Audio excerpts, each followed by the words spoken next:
피청구인 측은 지난 2차 변론에서부터 다양한 부정선거 의혹에 대해서 제기하고 있습니다. 그리고 어제 오늘 선거 부정 논리를 뒷받침하는 다수의 증거와 증인도 신청했습니다. 하지만 대법원 및 사법기관 판단을 통해서 모두 근거 없는 주장으로 판단된 사안들에 대한 것입니다.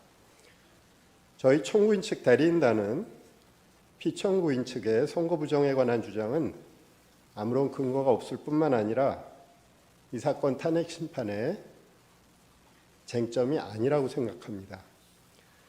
가사 선거 부정이 있다고 해도 피청구인이 비상계엄을 선포한 것, 병력을 동원해서 국회에 침입한 것 등 이 사건 소추 사유를 전혀 정당화시킬 수 없습니다. 선거 부정의 사유는 피청구인 스스로 발표한 계엄 선포 사유에도 등장하지 않았습니다. 계엄 선포 도발에 실패한 이후에 비로소 자신의 행위를 정당화하기 위해서 그런 사유로 등장한 것입니다. 사실 선거 부정을 저지를 수 있는 가장 큰 위험을 가지고 있는 존재는 선거관리위원회가 아닙니다. 그보다 더욱 큰 힘을 가지고 있는 기관, 행정부이며 국가정보기관이며 이들을 지휘하는 대통령입니다. 중앙선거관리위원회를 독립된 헌법기관으로 만든 것은 대통령과 행정부 그리고 정보기관으로부터 선거관리의 독립성을 보장하기 위한 취지였습니다.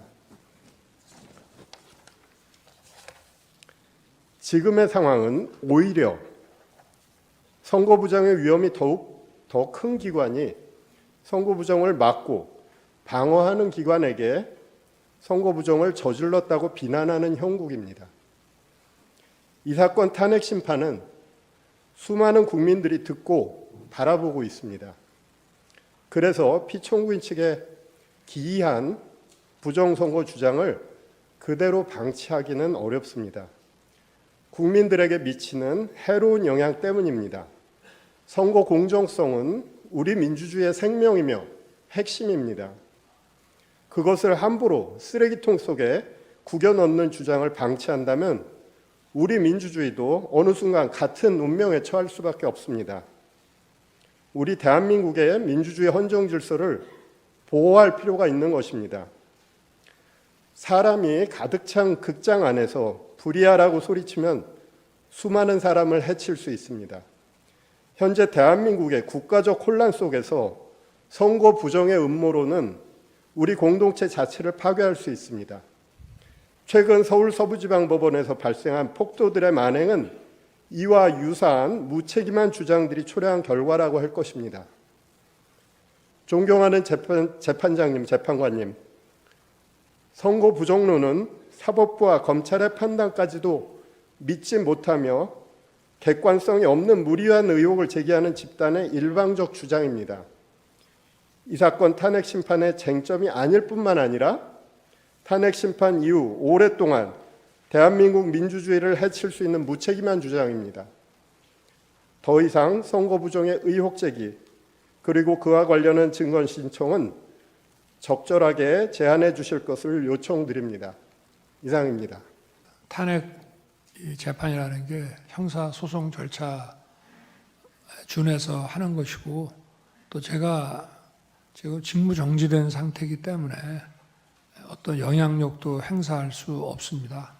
그리고 이 사건 내용을 제일 잘 아는 사람은 바로 피청구인인 대통령 저 자신입니다. 그래서 그런 주장은 좀 이해가 좀 안 되고요. 아까도 이런 부정선거 의혹이 음모론이라고 하시고 계엄을 정당화하기 위한 거라고 사후에 만든 논리라고 하셨는데 이미 계엄을 선포하기 전에 이런 여러 가지 어떤 선거의 공정성에 대한 신뢰에 좀 의문이 드는 것들이 많이 있었고 또 2023년 10월 국정원의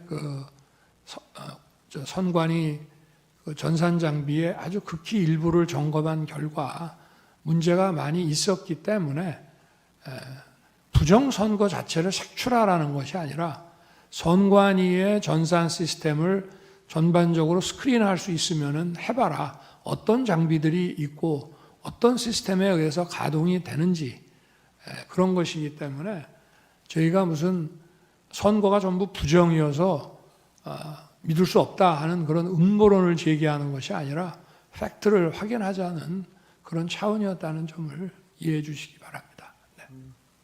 네, 말씀 잘 들었습니다. 자, 그러면 지금부터 잠시만 주목해 주시기 바랍니다. 제가 구독자분들을 위해서 선물 하나를 준비했는데요. 제가 항상 여러분들께 드리는 말씀이 있습니다. 뉴스만 평소에 잘 챙겨보셔도 돈이 되고 돈을 벌 수 있다라고 말씀을 드렸는데요. 여러분들은 여기 보시는 삼성전자 뉴스를 보고 어떤 생각이 드세요? 아니면 정치인들의 뉴스, 날씨 뉴스를 보고는 어떤 생각이 드시나요? 그냥 뉴스만 보고 끝내는지 아니면 이 뉴스를 어떻게 이용할 수 있는지 이 부분을 고민하고 계시는지를 되물어보고 싶습니다. 그 이유가 뭐냐 하면 제가 지난번에 여러분들께 뭐라고 말씀을 드렸었죠? 지금은 반도체 섹터를 눈여겨보셔야 한다고 말씀드렸습니다. 그리고 나서 이런 썸네일들 뉴스를 통해서 많이 보셨을 겁니다. 반도체 내용이 이슈가 됐을 때 부자들은 어떻게 생각한다? 반도체 관련주들은 뭐가 있는지, 어떤 종목이 가장 좋은지, 어디에 투자해야 돈이 몰리는지 자연스럽게 생각한다고 제가 말씀을 드렸죠. 그 이유가 뭐냐 하면 부자들이 봤을 때는 이슈가 곧 돈으로 이어지고 그 이슈가 나에게 돈을 벌어준다는 경험적 확신이 있기 때문에 부자들은 항상 이런 사회적 이슈를 관심 있게 챙겨본다고 제가 말씀을 드렸습니다. 이번에도 마찬가지인데요. 제가 지난번에 시청자분들과 함께하는 주식으로 수익 내기 이벤트를 진행했었죠. 당연히 100% 무료로 진행을 했었고요. 여기 보시면 아시겠지만 제가 지난번에도 구독이라고 보내주신 모든 시청자분들께 반도체 관련주 중에 가장 크게 급등할 딱 한 종목, 많은 종목도 아니라 한미반도체 한 종목을 여러분들께 추천드렸어요. 그러면서 여기 나와 있는 대로 정확히 얼마에 매수해야 하는지, 그리고 수익률이 어느 정도 나왔을 때 팔아야 하는지를 이런 부분들까지 여러분들에게 정확히 알려드렸었는데 지금 실제로 어떻게 되었다? 오른쪽을 보시면 아시겠지만 제가 지난번 문자 발송으로 이 한미 반도체를 소개해드리고 나서 실제로 이렇게 5배 이상 어마무시한 상승이 나왔습니다. 100만 원만 투자를 했어도 무려 500만 원이 넘는 수익금이 생긴 거죠. 그래서 당시에도 굉장히 많은 분들이 제가 드린 이 한미 반도체로 수익을 내실 수가 있으셨을 텐데요. 다시 한번 축하드린다고 말씀을 드리겠고 이번에도 마찬가지입니다.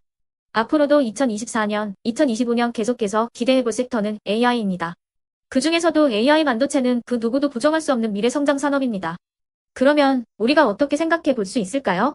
AI 반도체 종목 중에 앞으로 크게 대장 역할을 하면서 10배 이상 급등할 수 있는 텐베고 종목을 지금부터 열심히 추적해야 한다는 겁니다. 큰 돈을 투자하지 않더라도 월급의 일부분 아주 소액이라도 이 종목을 모아가야 수백 %의 수익률을 손에 쥘 수 있는 것이죠. 지금 여러분이 보고 계시는 이 유튜브 또한 AI 반도체와 아주 밀접한 연관이 있고 반도체야말로 대한민국의 핵심 산업으로 앞으로 더더욱 시장은 성장할 수밖에 없습니다. 그렇기 때문에 제가 이번에도 뭘 보내드리고 있냐면 지난번과 똑같이 구독이라는 문자를 보내주시면 제가 AI 반도체 관련주 중에 앞으로 대장주 역할을 하면서 주가가 가장 크게 급등할 한 종목을 여러분들께 문자 발송으로 종목명과 사고 파는 시점을 모두 알려드릴 건데요. 그 문자를 받고 여러분들이 주식으로 돈 버는 연습을 한번 해보셨으면 좋겠고요. 혹시라도 나는 주식을 하지 않는다 하시는 분들은 주변에 주식하시는 지인분들에게 말씀을 해주셔도 되고요. 아니면 연세가 있으셔서 투자가 어렵다 하시는 분들은 이 종목을 자녀분들에게 한번 사봐라. 이걸로 한번 수익을 내봐라. 이렇게 조언을 해주실 수도 있는 거겠죠. 그래서 지금 이 영상을 보시는 시청자분들 중에 나도 이번 종목이 좀 궁금하다 하시는 분들은요. 누구나 상관없이 그리고 어느 시간대나 상관없이 부담없이 010-2514-5930번으로 구독이라는 문자 보내주시면 제가 이번에도 똑같이 무료 추천 급등주 문자를 보내드리겠습니다. 이해되시겠죠? 제 번호 010-2514-5930번으로 구독이라는 문자 보내주시면 여러분들이 직접 이슈를 통해서 돈 버는 연습을 해보실 수가 있는 거고 제가 돈을 받는 것도 아니고 투자를 대신해 드리는 것도 아니기 때문에 부담 없이 신청해 주시면 되는 겁니다. 그리고 수익이 나면 저는 다른 것은 하나도 바라지 않습니다. 제 채널에 구독, 좋아요 한 번씩만 눌러주시라 이렇게 다시 한번 말씀을 드리겠습니다.